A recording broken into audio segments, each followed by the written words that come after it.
Welcome to the SJ Child Show, where a little bit of knowledge can turn fear into understanding. Enjoy the show.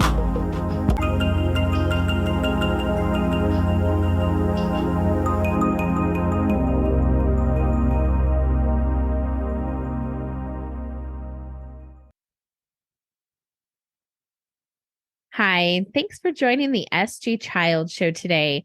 I'm really looking forward to this conversation. We kind of pre-spoke ahead of time and discussed some topics we were going to talk about. And so I'm really excited to say that this isn't a topic that I've really had on the show before. And I'm excited to bring more advice for parents, more ideas to help kiddos all over the place. And if you are a parent and you want to get more information on how to help your child, please reach out to me and we can find you some resources in the community wherever you're at. So today I am really happy to have Clair joining us. And I'm going to let you pronounce your last name, Clair. Oh, it gets butchered every time. It's called lots of things. It's Clair Mellenthin.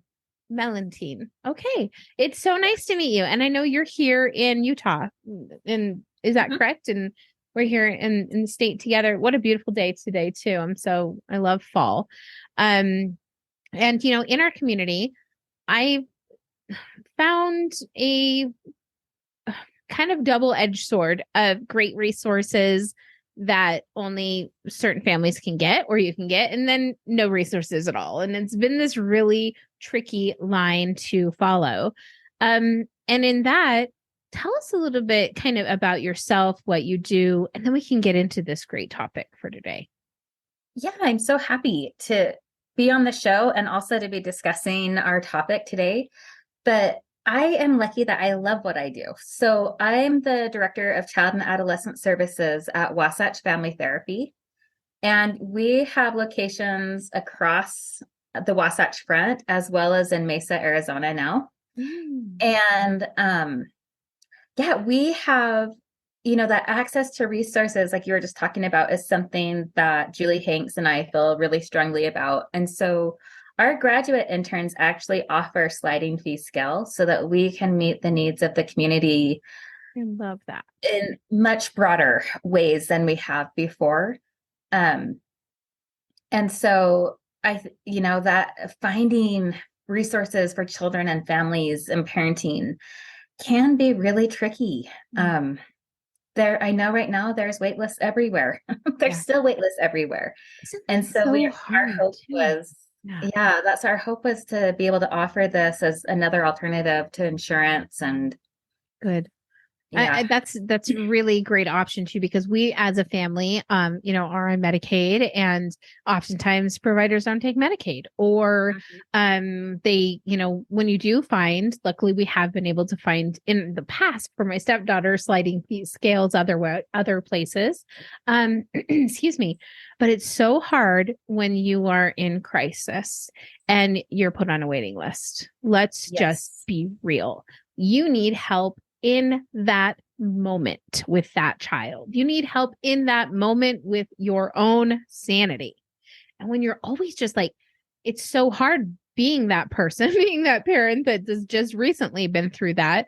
And we were able to get in somewhere. Now we're getting started, and I'm so grateful for the process, but now things have changed, right? And now it's like, now we have to back step to that place where we were in crisis to move forward again. Tricky. Right. And it is a tricky thing. And I don't think there's anything more painful than when you're in crisis and you're seeking help and like, okay, we can see you in 3 months, good luck until then. And that is really, really hard. Just for people in the Salt Lake area, these are kind of newer community resources, but I think it's helpful to know. Westminster College, in their counseling program, they offer free community services. Like, you'd be working with student interns again who are getting trained and under supervision, but that's a free option. And I know the Jewish family counseling, it offers non-denominational sliding fee. Yes. And so, beyond the community mental health centers, I think there are some organizations and some people trying out there trying to figure out how to best meet the needs of the community, because it has been bonkers ever since COVID, especially. I mean, we had problems before then meeting the needs of the community, but,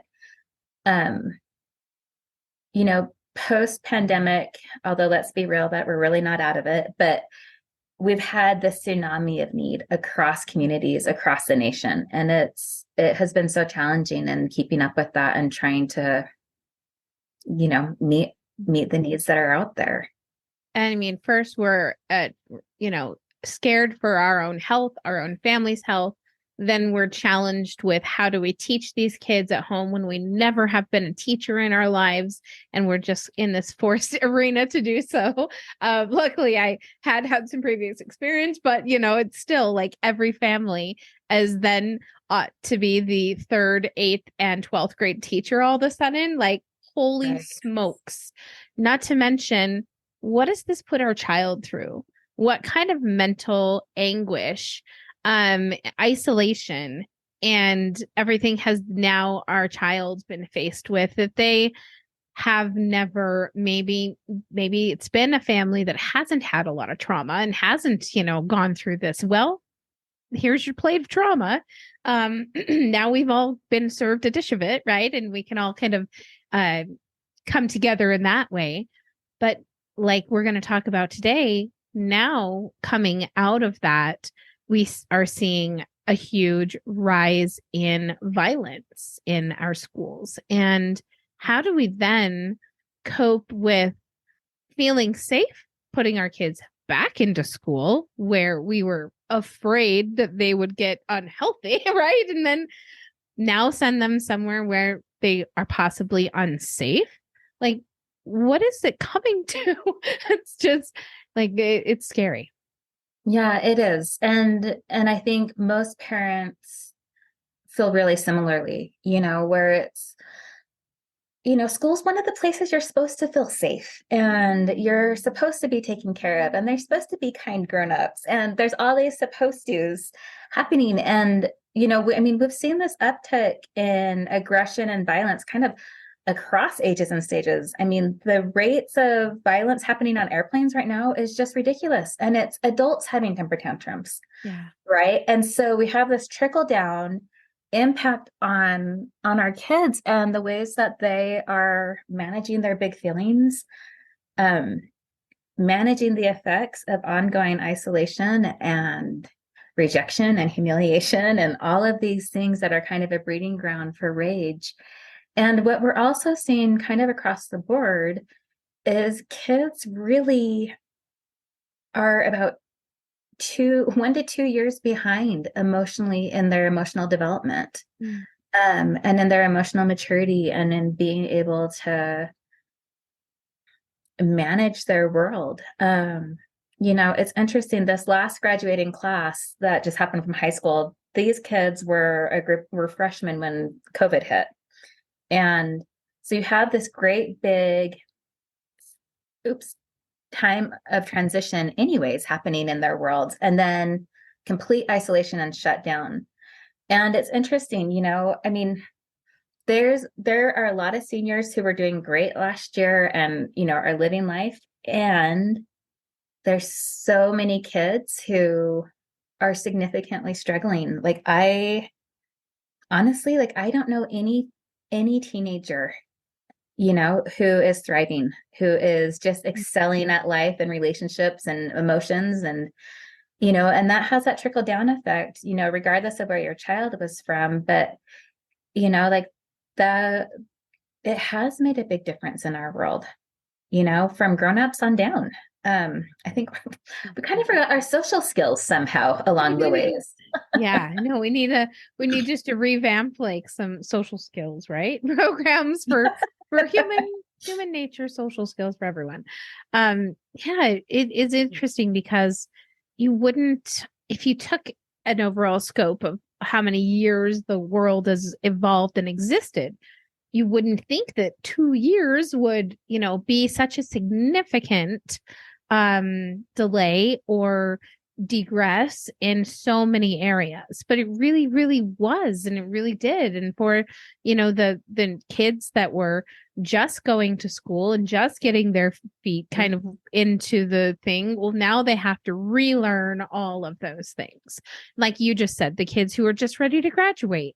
And that I can't imagine how devastating that was for those couple years of classes that didn't get to experience that experience for themselves as they had looked forward to it their entire school career.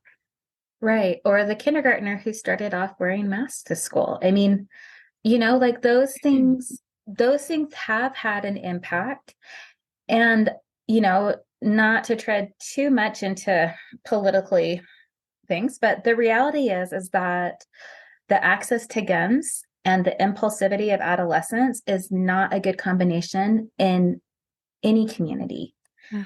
And, right now, adolescence especially is where we're seeing the most school violence happening, and threats of violence. But we're also seeing this in junior high, and we know that big kids have come and hurt little kids. And we know that there's been instances of violence in elementary school that we've never seen before. And, that the coupling of these two things is a recipe for disaster because, kids' brains aren't fully developed anywhere near to full development, through adolescence. And that time period is really marked with a lot of risk taking and impulsivity and not thinking through. And your brain actually doesn't understand fully cause and effect and consequences to your actions. Like that's still developing in the teenage brain. And, and we have like this perfect storm brewing right now and in our country, which is a uniquely American phenomenon happening. And it does bring up a lot of fear for the adults in the school setting, so much fear for the kids.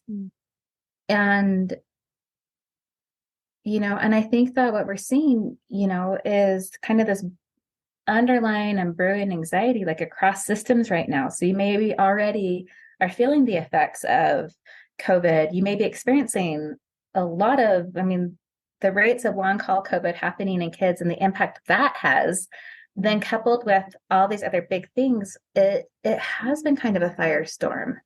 Yeah.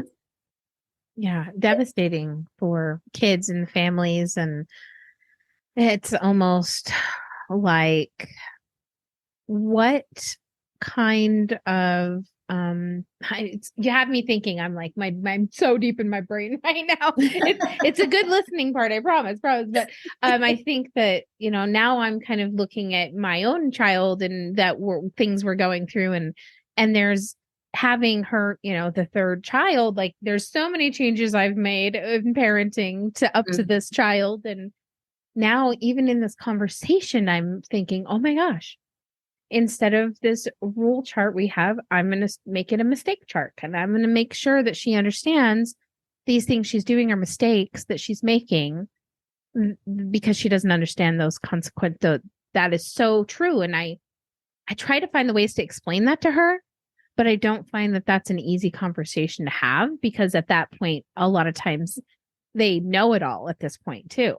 And so hearing you is really, really listening to you is a hard thing. But I think maybe giving a new perspective to maybe when mistakes happen as to what they can be considered, mistakes or rule breaks, because there are infinite things that are right or wrong.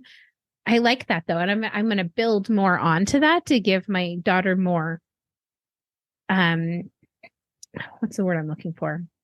An easier time. Like I want her to be able to make mistakes because I want her to learn lessons.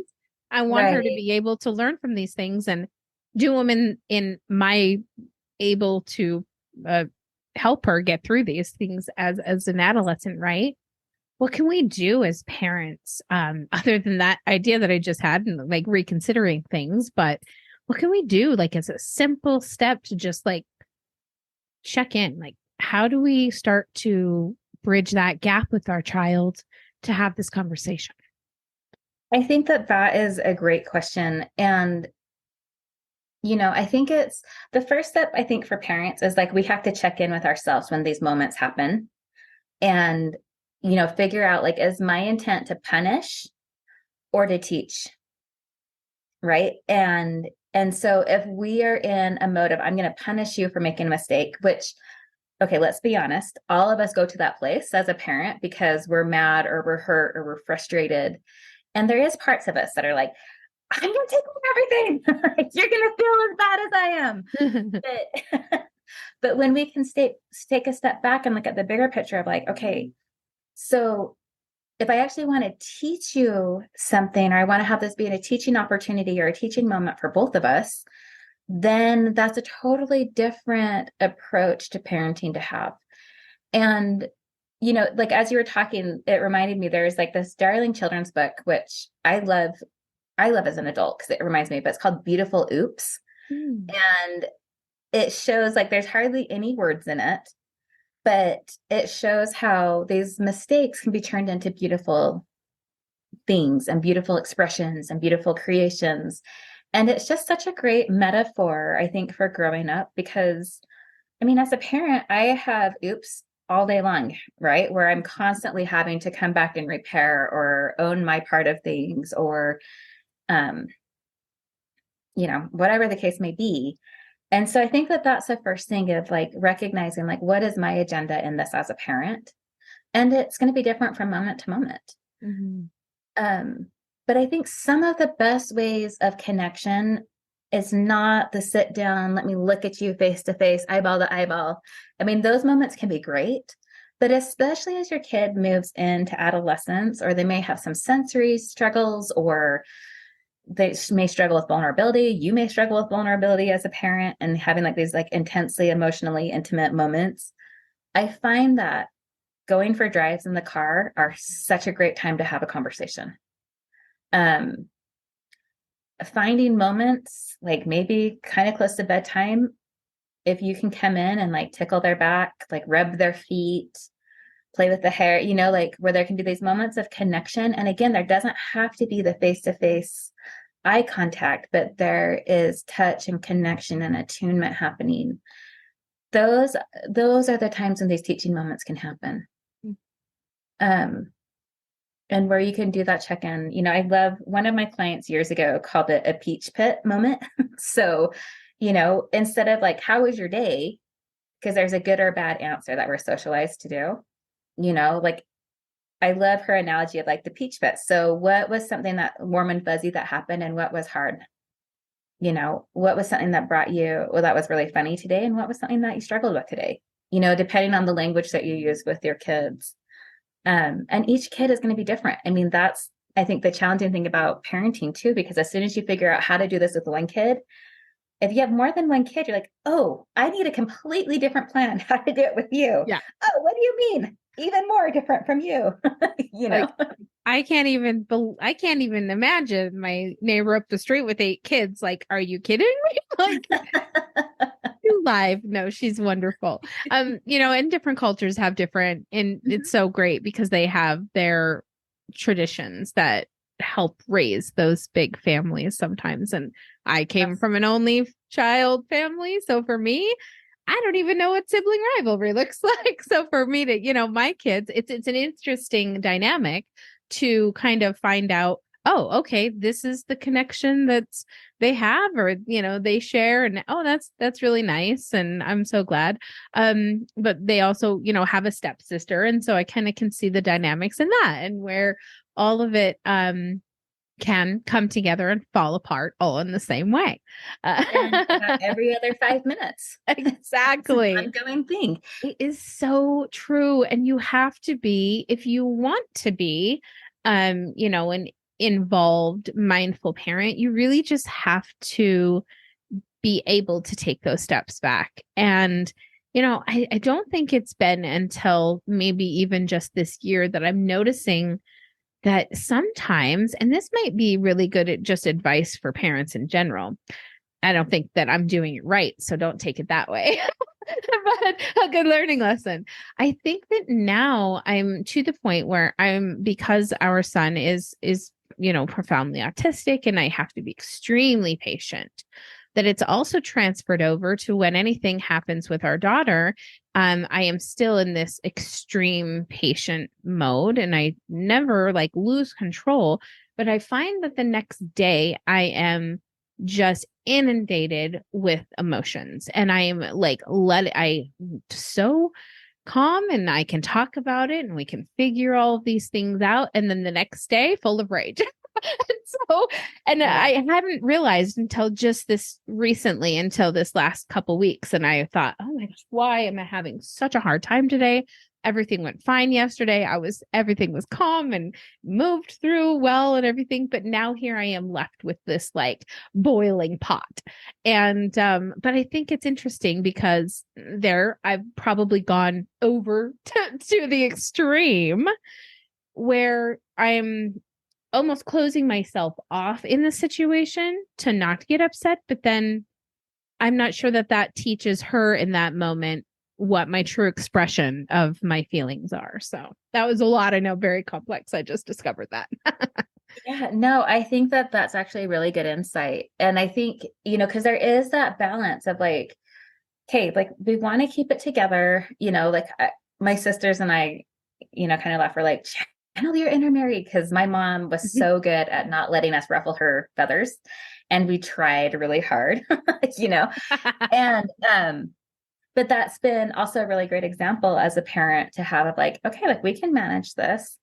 And just like you're saying, there's some and in there, because it is okay for kids to see your emotions.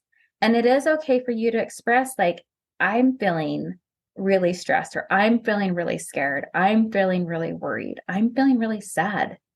When you said that, it really hurts my feelings, right? Like there's a balance of keeping yourself together, because we do need to do that as adults, right? Be the adult in the room while also being a human in the process. Mm-hmm. And I think, for you to kind of be putting these dots together of like, so something's happening inside of me when I'm only being calm and collected, right? And that's like, it's a great strength to have. And, there's some leftover parts that aren't being resolved for you. Mm-hmm. And as parents, I mean, that is something that we do need our outlets, mm-hmm. right? Because even if you handle something remarkably well, it doesn't mean that you're not feeling hurt, you're not feeling upset, you're not feeling frustrated, you're not feeling scared, you're not feeling angry, mm-hmm. right? Like even if you're keeping it together, but having an outlet in some way for those other feelings, so it's not getting dumped on your kid or your partner. Yeah. Or yourself, right? But that part is so important too. Yeah. And you're so not alone in that. Yeah. Thanks. I appreciate that. Because it is hard to be at that point where you're like, oh, why am I so mad about this person that I don't want to even talk to them, but I have to talk to them. I can't show them that face kind of a thing. Yeah, it's a delicate balance, that's for sure, of how to really know how to connect with that child, right? Because that's so different in every child too, is how they want to be connected with. Just like one child loves to be snuggly, the other one, don't touch me. I don't want to be touched. I don't like physical touch. I don't want, and so it's like, okay, we'll, incorporate, other ways of loving this child that aren't physical. And that also is interesting. I've been trying to kind of help her understand other people's reactions or to things, and you want to say, well, maybe they receive their friendship or their love differently than you offer it. And so to be able to kind of bridge those conversations with her in general, I mean, and I think that bless boys and men all around the world, but it's so hard for these girls in these relationships. I don't see it happening because my son doesn't have that type of cognitive ability, unfortunately. So I can only see it from this female perspective. But I do see my neighbor boys and they help get along with everybody just fine. But then it has this like really hard, you know, how are girls like, is it getting worse? Is it getting easier? Has it changed at all? Yes and no, and all of the above, right? Right?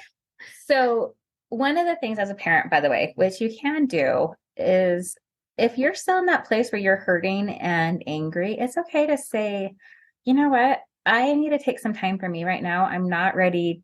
I'm not ready to hang out right this moment. I'm still feeling pretty hurt over what happened, you know, during X, Y, and Z. Or I just need to take a few minutes and just check in with myself and have some alone time and figure out how I'm feeling because I'm still hurt over this, or I still am feeling really frustrated. Like I know that you're trying, I see that, you know, and I know we've said sorry and I still have some big feelings that I'm working through. Like that's I think great modeling and normalizing like everybody feels stuff and it's okay to not be quite ready right in that moment to connect, but the key to that is that you do come back and it comes full circle. I love how you validated to the that they're trying.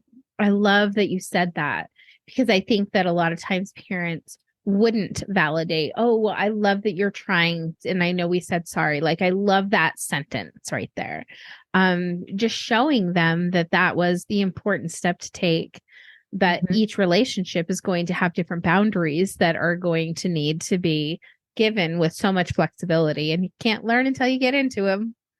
Right. And I think as we model that, we help our girls and boys, because boys struggle with this too. They do. They Just do. in different ways behind closed doors. Everybody has their stuff going on, you know, but this helps model how they can then set boundaries in their relationships too of, you know what, you just cussed me out. I don't want to be friends with you right now. Like I need some time off, you know? Yeah. And kids can be fast and fiery and cruel and then expect everything to be fine like 2 seconds later, you know. And we see this happening in friendships, which is again within that normal range of adolescent behavior especially, but that is trickling down to younger and younger years, especially when you have access to smartphones and kids text things that they would never say face to face. Yeah. And some of that spills out in the family environment. A lot of it, there's like those social repercussions and, you know, and it's helping kids understand how to pause and take a minute and reflect before they respond and react. Yeah. And if we can do that as the parents, that's the best way that we can teach them. And I think that that's where we start is with those bridge, conversations to how can I like that you said to ask, kind of give them that perspective. What was the great thing and what was the bad thing that happened? And really give your child a chance to feel out, kind of be able to tell you those things that didn't go right or the things that did go right, and have you just be there to support and not to judge or, put anything else into it. So important. And I think that that's one of the hardest things we do as parents is we want to fix things when they're hard. And there's nothing worse than when your baby's hurting in some way. And a lot of what we have to do is just hold that space with them and validate, like, this really sucks. It's hard. It's scary.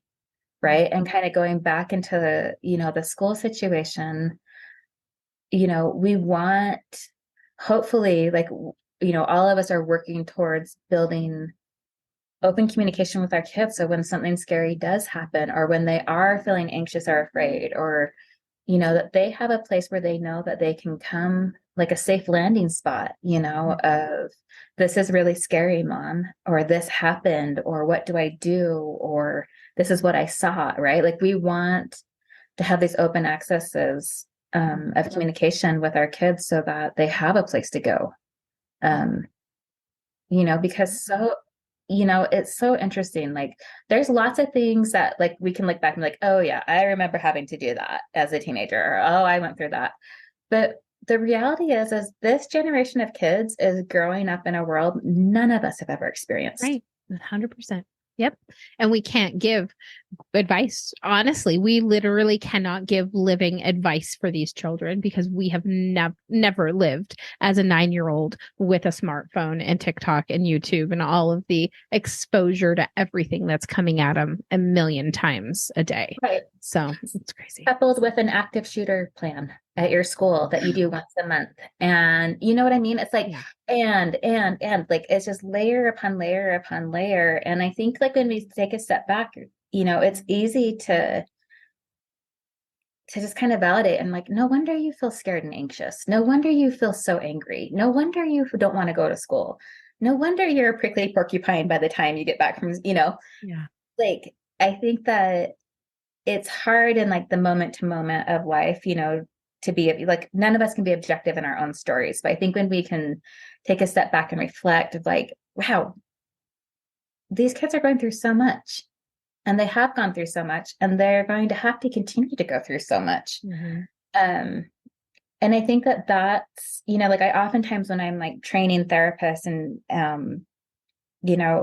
like across the globe, because I'm lucky that I get to do that. But I often talk about like our job as a therapist is to be a lily pad where, like our little client can come and find a safe place to just be and rest and rejuvenate, repair. And I think as parents, especially our job is to be a lily pad, and it doesn't mean that you get walked on all over. It doesn't mean that there's no boundaries or expectations or things that need to happen that are so important to happen in relationship. But if our kids know that they can come and we can be a safe landing spot, that in and of itself is what gives them a lifeline throughout their life. I oftentimes tell parents, like, even if you have a fantastic relationship with your kid, it doesn't mean that they're not going to experience trauma. It doesn't mean they're not going to experience heartache. It doesn't mean they're not going to experience the tough things that this world has. But when we can be a life jacket for them, it also means that they're not going to drown in it. Yeah. And that's been something, as my kids have gone through and are going through adolescence and young adulthood, which, oh my goodness, that's a whole nother conversation. Like when I can remember, like, okay, my job is to be a life jacket. It also helps me remember what my role is, right? Like I can't stop storms from coming. Yeah. Yeah. Like I wish it only I could. Stresses you out more and puts your mental health and your own physical health at risk. And you can't risk you have to do airplane analogy, your own oxygen mask first before you put your child's on. Because if you can't show up for them in a healthy way, then that's what they're going to learn is how to take it in an unhealthy way as well. So I guess, yeah, it's the most, sensitive job in the entire universe, raising children, right? And we have to be strong and resilient, but vulnerable and soft and safe. So wow, who knew that we could be cut out to do this as parents? What were we thinking? We could be camping right now. That's what I tease my husband about all the time. No, there's definitely not a handbook. Like, and we don't talk about like the hard, vulnerable parts of parenting. I mean, not enough. We don't. Yeah. And parenting, even on the best of days, is really hard. Yeah. And even when you have fantastic, wonderful, beautiful humans that you're raising, it's really hard. Yeah, exactly. Yeah. No, I think my new kind of motto is there's no good parenting. There's bad parenting and you don't want to do it, but you can just be parent. You're just a parent. Like you're doing as good as you can all the time. Because even when you're doing your best, and something goes wrong, you don't want it to affect your mind and think I'm a bad parent.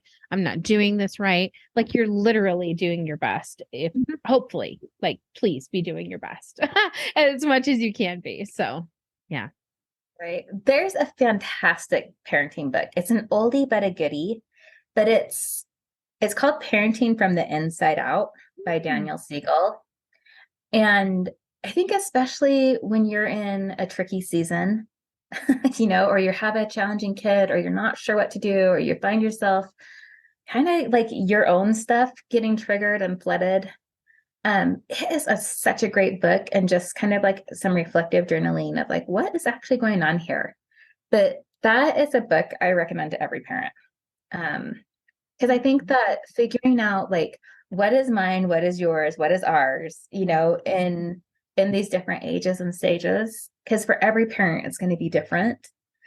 I think that that is so important that, we are doing our ongoing work like ourselves. Yeah. Definitely. Because our stuff is always going to be coming up no matter what. And if we don't deal with it, then it will bleed into those other relationships and things like that. So for sure. Oh my gosh, Claire, we're going to have you back on because we have so much more to talk about and not enough time to do so for sure. Where can we go to find you, support you, ask you questions if necessary? What's a good way to get in touch with you? My website is clairmellenthin.com, and you can always find me at Wasatch Family Therapy. So I am just down the street and, Love that. Around here. So if I can be a helper resource, like I love being able to do that. So, and, whatever I can do to be that role, like I just am happy to be. So on my website, there's a ton of parenting blogs and just some different resources there as well. Yeah, and we take care of the whole family at Wasatch. So fantastic. No, I'm so glad that we had this conversation today. And I'm really happy to just kind of get to know more about you and just start this connection with you. And I see that we're just going to be able to really have a fruitful friendship and bring a lot of, experience, services, people to one another and everything. So I'm sure that will be great for supporting us both. But thank you so much for your time today. You're so welcome. Thanks so much for having me. And I share the same feeling. Look forward to our next show. Absolutely. Sounds wonderful. Okay. Well, we'll be in touch for sure. All right. Thanks. Thanks, everyone.